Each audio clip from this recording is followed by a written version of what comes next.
am Amira Isa, and I am back with a new success story.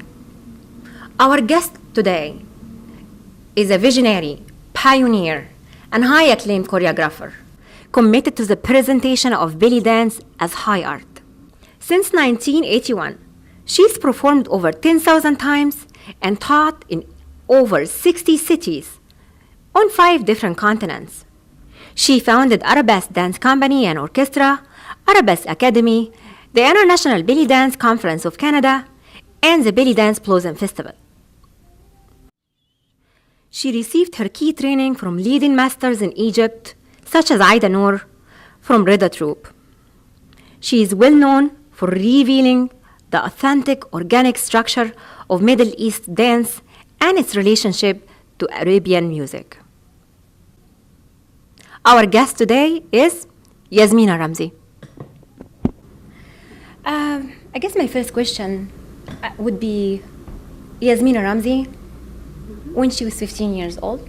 Oh, you want to start that early? Yes. Okay. Before Yasmina Ramzy, the belly dancer. Okay. Mm-hmm. Well, I was already dancing since, I think I officially took classes at age 9, National Ballet School. And but I was creating choreographies with the girls on the block on my street since I was 7. So I would see stuff on TV, and then I would recreate or put my own imagination and do country and western, go-go dancing, anything, but I'd like round up all the girls on the street. So I've been creating choreography since age 7.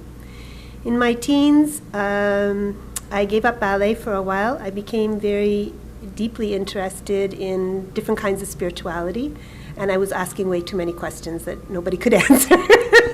This was going to be my second question, spirituality and its contribution to Yasmina's path as a belly dancer. So that's where I was when I was 15, is reading books, asking questions. And that's also how I became interested in Egypt, because of ancient Egypt and the mysticism from there. And I eventually was studying Tibetan Buddhism, and I followed the Dalai Lama around for a while, back in the days when he wasn't in the Sky Dome, you know. And that eventually led me, when I was 20 years old, to belly dancing in a roundabout way. Because of the ancient Egyptian things, which I was still studying, somebody said once, oh, you need to go to this nightclub. It's called Cleopatra. It's Egyptian. And then I went. And then my Buddhist teacher, one day, we were supposed to go for some meditation or something, and I said, I kind of want to go to this dance class. And he said, oh, really? What kind of dance? And I didn't want to tell him. Do you think this has to do with the belly dance repetition somehow? Oh, for sure. When he asked me what kind, I really quietly went belly dancing, like really quiet, so he wouldn't hear. But then he yelled out in front of everybody and mortified me and goes, belly dancing? That's wonderful. Like mortified. And so he goes, you must go and you must never stop. He says, one day it's going to be very important for the women's spirituality. And women's spirituality has been neglected for a long time. And this is 37 years ago. And I didn't know what he was talking about, but I thought, okay, I'll go to my belly dance class, and then the rest is history. I want to ask you, that brought us to talk about the repetition of belly dancing, and how it is now, and how it's been, let's say, 50 years ago. What do you think contributes to this? What contributes to the stigma? Yes. A whole variety of things. Yes, the stigma. A lot of variety, but I think you can distill it down. It's a feminine expression, and it's actually feminine power, and that can be a little bit scary sometimes for both men and women and society. And so that contributes. And then everything that's being attached to it, the cultural appropriation, Hollywood glorifying it in a very kind of sexual nature, which it isn't in its natural state. It's not so predominantly sexual. It's just a dance of joy of the community, etc. And you know, this combination of factors has created this stigma, I guess. And I've struggled with this ever since I opened my school in 1987. In the beginning, I didn't call it belly dancing. I just said Middle Eastern dance. But everybody who called up, they said, "Do you teach belly dancing?" I'm like, "Yeah, I teach belly dancing. Come on in." So eventually, I started using the word belly dance, and then I thought, okay, what I'm going to do is reclaim it and give it a good connotation. Brilliant. So that's why I started the company, because I thought if we have a dance company that's like the National Ballet of Canada or a contemporary dance company, then it will give it legitimacy, and it won't be looked at as just a nightclub kind of act. And so I tried that for a long time. Then I created the International Belly Dance Conference of Canada, things like this. But I still found it problematic. So about 2 years ago, I took the word off of all my websites, and I decided when I describe myself and what I do, I'm not going to use this word. I just say we do arabesque art, arabesque dance art. And so far, it hasn't hurt me. Yeah, I think it underestimates the belly, the art of the Middle Eastern dance, just as it's the belly area moving. Don't you agree? Yes, it does undermine it a little bit. And I mean, this term belly dance apparently comes from a translation of the French. A description was danse de ventre, which comes from a long time ago. I think it was Flaubert or somebody who said that. And so it got translated. But also it got coined, I think, in 1893, Chicago World's Fair, when they brought a Syrian dancer. They called her Little Egypt, but she was Syrian. And they called it belly dancing. And so all of these factors of how they promoted her, how it's being promoted in America and things like that, has always kind of emphasized this idea that it's sexual and lewd and something bad and notorious, and to sort of make money on it, really. In your opinion, what's the difference between the sensual dancing and sexual dancing? I'm not sure there's a huge difference. I think it's a point of view or the view. Sensuality can mean a lot of different things. Sexuality is a little more specific, very physical. A sensual can be so many, a flower can be sensual, etc. But I think some of the problem maybe with belly dancing, but with society in general, is a view that one is good and one is bad. That maybe sensuality is okay, it's a good thing, and sexuality is a bad thing. And I like to think that both are beautiful, and that there's one is not wrong and one is not good. And but unfortunately, most of society thinks of sexuality with a sort of mixed feelings. Everybody likes it, but everybody says it's bad. So I don't know. It's a little hypocritical, but yeah. How do you think you can combine sensuality and spirituality in the same exact choreography? Okay, well, when I was younger and learning about different kinds of spirituality, one of the common things that I learned that I was attracted to was the idea that something sensual or beautiful or that you could feel desire for or be inspired by can also inspire you or have desire for a higher God or the universe or whatever. And so I look at it that way, that when we see something sensual, we are inspired. We have lots of feelings, and then we can transform those feelings into feelings for a higher kind of consciousness or sort of the universe as a whole. I mean, the universe is created by opposites of night and day, of attraction in science and things like that. It's always, there's always some kind of love story happening, whether it's the bee getting the pollen out of the flower or whether it's male and female, or in all of creation there's some sense of polar attraction, and I like to think that that's what's created the universe. So in other words, you think of the feminine power as a blessing that can be expressed through dancing? For sure, yes. Yeah, I mean, in that sense, then we think about, the Great Mother and, giving birth to the universe and things like that, and all the beauty that surrounds that idea of, a child. And I mean, mothers are, everybody has a very special relationship with their mother. So.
success was a dictionary, it seems to me like every successful person would come up with a different definition. What's Yasmina's? The definition of success? Yes. I'd say happiness. Yeah, being happy, then you're successful. Well, it's easy to be happy when you're accomplishing everything you want and everything is going fine. The secret of being happy when things aren't going very well, is it?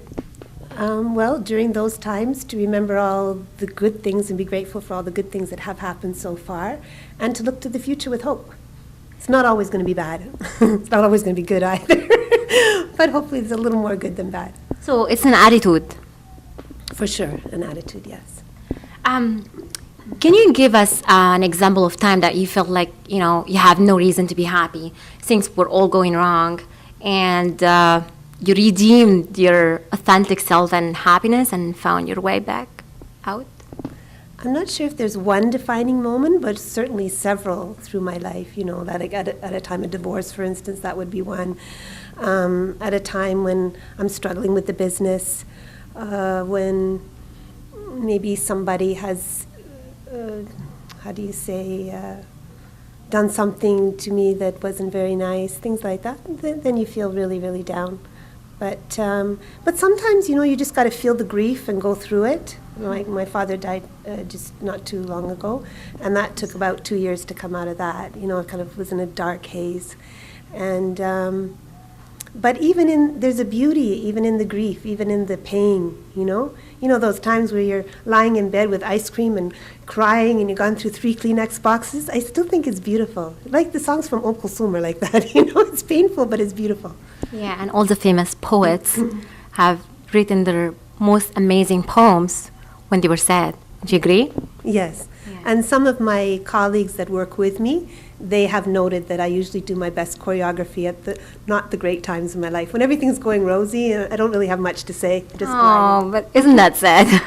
Not really. That's the job of the artist, is to express those things, and then it can be a sort of a conduit for other people to be able to allow themselves those feelings. But can we express happiness through art just as good as we do with sadness? Oh, for sure. And this art form, of all of them, definitely does that. The Raksharki is definitely an expression of joy. Every successful person and every artist has to have an inspiration. Who's Yasmina's inspiration? It's changed over time. Originally, I watched a lot of Suhair Zaki, and she was my big inspiration, then Mona Saeed. But over the years, I discovered Sami Gamal and Tahia Carioca. I have to say, later in my life, as I became more of a director and a choreographer for a company, I wasn't looking to actual dancers. I need inspiration from outside.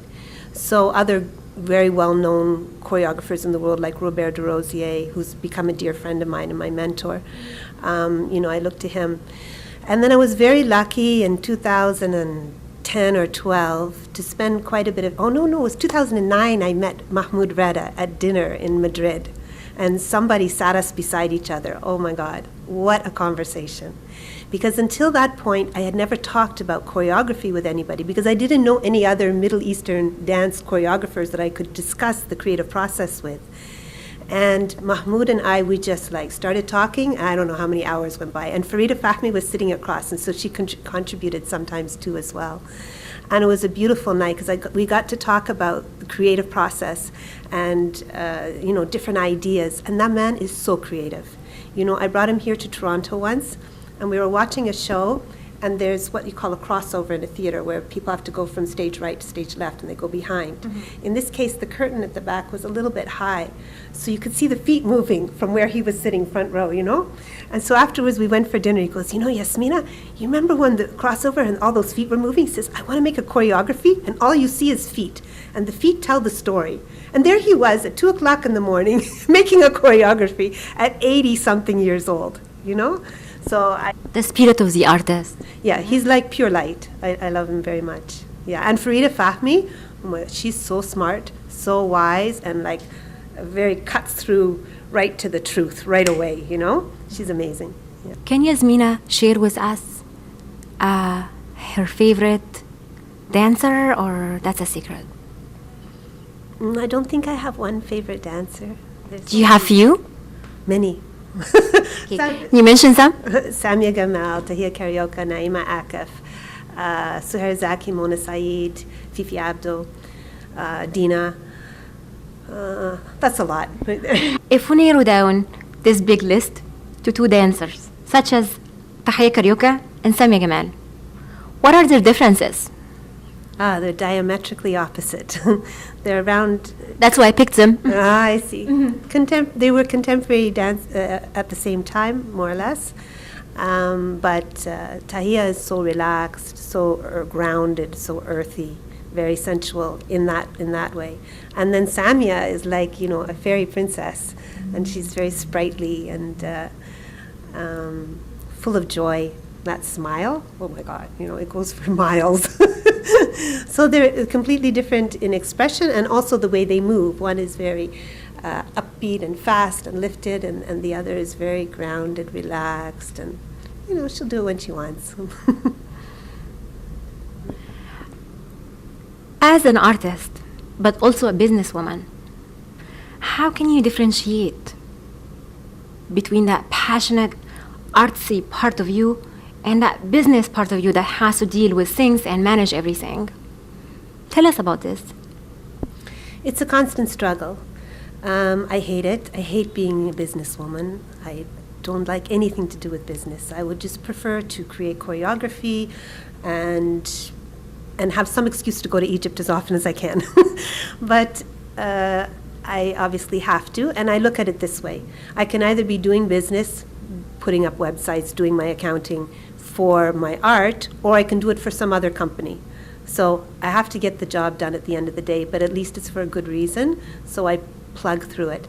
But as I'm getting older, I'm trying more and more to drop off things that are more about business and try to focus more on the art. I would like in the future, I should retire soon, I've only got a few years left, and in these last years, I want to only create choreography with my company. So I'm slowly arranging my life. I've separated my dance and music company that perform in theater from Arabesque. So Arabesque Canada includes the school. It includes Arabesque Dance Company that performs at Harbourfront or wherever, and corporate things, and includes the agency for shows and weddings and things. And then I've taken my artistic career, which is my dance company, which perform 1 week in a theater. And last show we had 45 musicians and dancers, and we do mostly classical music from Kulthum or Abdul Halim, and it's done like ballet. So for instance, we do Kariyat al-Fingan, we do half an hour Kariyat al-Fingan, one choreography, not 5 minutes, we get very deep. This is my true love. So I've separated that from Arabesque Canada now, and I'm calling it Yasmina Ramzy Arts. So it has its own website now, its own YouTube channel, and that's where I'm focusing all my efforts for the future. And how often this goes? The production. How often this production comes along? In the past, we put these productions on average every 2 years. We haven't done one now. This will be year 3, I think. We haven't. Part of that is my father's death, but also now I want to go in a new direction, and I want to be very specific about the audience that I'm reaching, etc. So I'm taking my time, waiting and getting all the things together. So it could be a few more years before we do something else. Many people think that successful person is very lucky, is happy all the time, they have it all together all the time. Nobody sees the troubles that that successful person went through, the time of failure, the disappointment, the sadness. How do you think a successful person can make it through all of that and give that impression that everybody think of them? I'm not sure a successful person is trying to give an impression. It might look that way, but basically don't listen to other people, listen to your heart. So for instance, when I wanted to become a belly dancer back in 1980, all my friends and family thought I was crazy, but I did it. When I wanted to go to the Middle East for the first time, I was invited to perform there. Everybody here thought I was crazy. Nobody knew really what they were talking about, but for me it was an adventure, and I was curious, and I wanted to understand the culture of which I was already becoming part of, But everybody else like, oh, how can you go there, And then when I opened my school, you can't open a school teaching belly dancing. That'll never work, Every single step I've done, the International Belly Dance Conference of Canada, the dance company, all the contemporary and ballet companies in Ontario said it can't be done. And now we bring in the biggest audience of all the mid-sized dance companies in Ontario. Every single step I've done, everybody told me, no, it can't be done. But I did it anyway because I had to, I wanted to, I was curious. And I thought I would fail in every case. I thought each time it would be a disaster because everybody told me disaster, but I didn't care if it would be a disaster. I still wanted to do it. It was still my passion. I had to give it a try. So as long as you don't listen to other people and listen to your heart, you might have success, not guaranteed, but you'll have a chance. But if you listen to other people and you don't listen to your heart, there's not even a chance. Do you still remember your parents' reaction when you told them that you were interested in belly dancing? Sure. In the beginning, they thought it was cute, kind of funny. But then when they saw that it was kind of taking some momentum, then they're like, you're going to go back to school, right? You're going to be an architect, right? I'm like, this is what you wanted? Yeah. And I was brought up in an area of Toronto, it's called Rosedale. It's very waspy, upper middle class. So there's never been a belly dancer came out of Rosedale before. So that was something new. And so they thought it was a phase that I would grow out of. But after a while, after 10 years, and my mother was really starting to worry and stuff like, you're going to go back to school. You're going And I said, Mom, I'm probably going to be a bag lady. Like, I know there's no money in this, but if I don't dance, I'll die. Like, it's my breath, it's my air. I have to. So then she gave up bugging me about it. And overall now, of course, they're very proud, because I've done a lot of things and traveled the world and, broken a lot of barriers. So they're very proud. Speaking of obstacles and belly dance stigma, flashback when Yasmina Ramzy started in Egypt. How did you deal with all of that, being a young, blonde Canadian dancer? It was interesting. I have a lot of stories to tell. Actually, I've written an article about my first trip, which, seeing from the point of view of a 22-year-old who has never been out of Canada before. I experienced a lot of, culture shock, but I've always been curious. My father was a journalist, so he always asked questions, and he always made me interested in other cultures and other parts of the world and things like that. So I was always interested in it. Obviously, I was a bit of an anomaly because my first contract was in Amman, Jordan. So I don't think they'd had a blonde belly dancer there before. And so I had a bodyguard. It caused a lot of commotion. Actually, when I arrived in the airport, it was a singer who had recommended and told them they should bring me.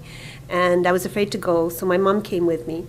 And I arrived in the airport, and the management of the hotel showed up, and they saw me. I have no makeup on, and I'm short, and, I don't have, like, all the things that normally a belly dancer looks like. It looks like the complete opposite. And they took one look at me, and they were just screaming. They were so angry. They were trying to put me on the next plane back to Canada. They said, there is no way this girl can dance. So then the singer goes, no, relax, really, it's okay. So from the airport, they called up all the musicians, and they said, okay, meet us at the hotel right now. We're having rehearsal right now. So I went straight from the airport into the nightclub, and the musicians were waiting. So the musicians start playing music. I don't know, because they're all speaking Arabic. I don't understand what's going on, So they're all expecting me to dance, but I don't know that. I just hear the music, so I thought, okay, I start thinking about what I'm going to do with the music, if this is my music tonight, what. And they're like, see, she can't dance. So then the singer comes over to me, and he goes, please, Yasmina, just one step, get up, just show them something. So I got up, I did a hip kick or something, and they all, everybody took a breath, and then things got crazy. Then, like, King Hussein's brother tried to marry me, and things got really crazy. Interesting. Yeah. At some point, did you feel like you were being sexualized as a belly dancer? Yes, of course. But before I was a belly dancer, I worked for a mortgage company doing accounting. And to tell you the truth, I was far more sexually harassed working down at King and Bay in a mortgage company than I ever have been as a belly dancer. That's not to say I haven't been offered millions of dollars and all that kind of stuff, but being inappropriately approached or talked to or touched, etc., happened more at King and Bay in the financial district. As a belly dancer, it seemed like there's kind of an unseen but known wall.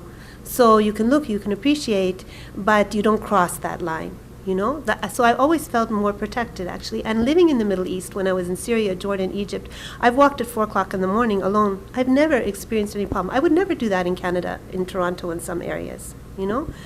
And so I know because of the stigma of belly dancing, people would assume that, but I think I didn't actually experience that very much at all, you know. But in the times that you did, how did you succeed to draw the line and set your boundaries straight? The word no. No thanks, not interested. That's it. Yeah. Yasmina, what are the ways you think we can end the stigma associated with the Middle Eastern dance? We'd have to attack it from so many different angles. When I started, and even like 10, 20 years ago, it was a subculture. It's become very big now. For instance, in China, it's huge in China right now.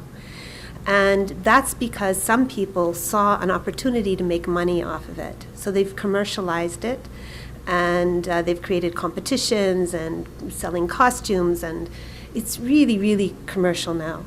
And so I don't think that's going to help fix the stigma, because that maybe people will allow their daughters to do the dance now, but they're not going to respect the art as an art. And so that frustrates me a little bit, but I'm hoping that phase will phase out. And as for another aspect would maybe the culture that holds it itself, maybe embrace it as part of the culture. One of my teachers, Muhammad Khalil, he's the director of the National Folklore Troupe. He went on the radio and TV and he said, listen, look at your home. Your daughter, your mother, your wife, your aunt, your sister, they all belly dance. They all do Raksharki. How can you say it's not part of our culture?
Love seems to play a big role in every artist and poet throughout the history.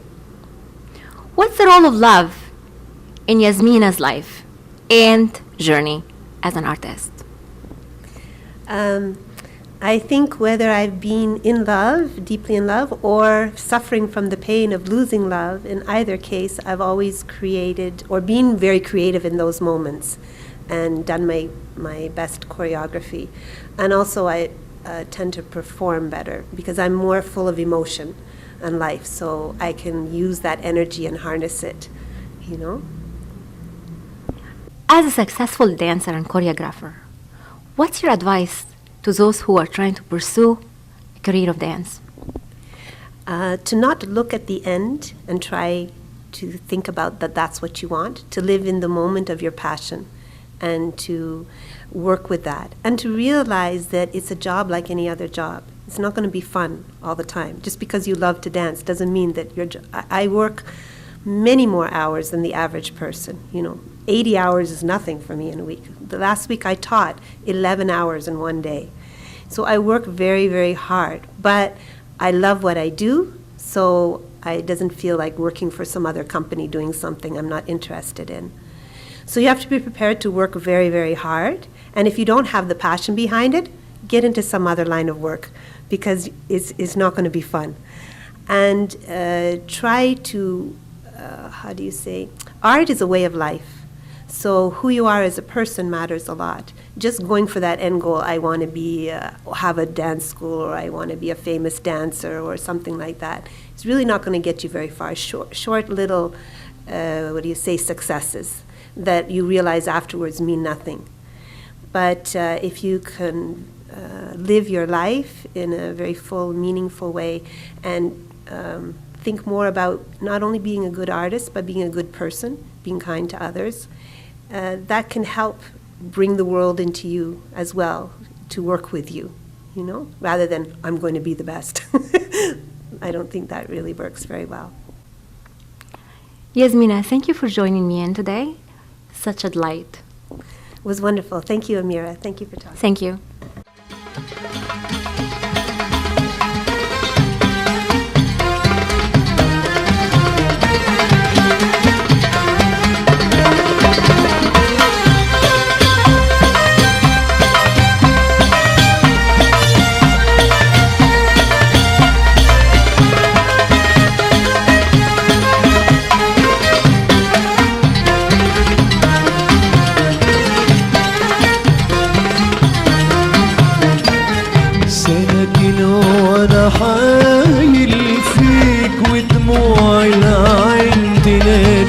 سنتين وانا حايل فيك ودموع العين تناديك يا سبب تعذيبي الاسم حبيبي يا سبب تعذيبي والاسم حبيبي سنتين وانا حايل فيك ودموع العين تناديك سنتين وانا حايل فيك ودموع العين تناديك يا سبب تعذيبي الاسم حبيبي يا سبب تعذيبي الاسم حبيبي سنتين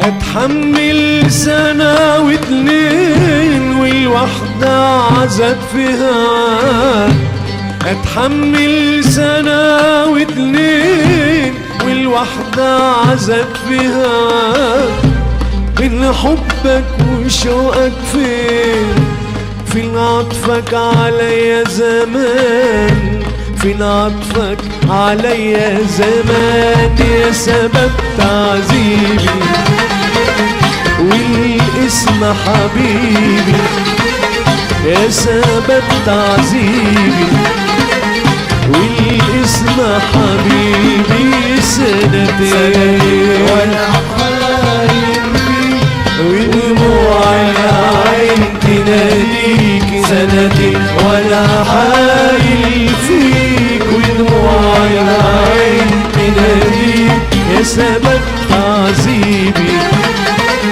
والاسم حبيبي يا سبب تعذيبي والاسم حبيبي سنتين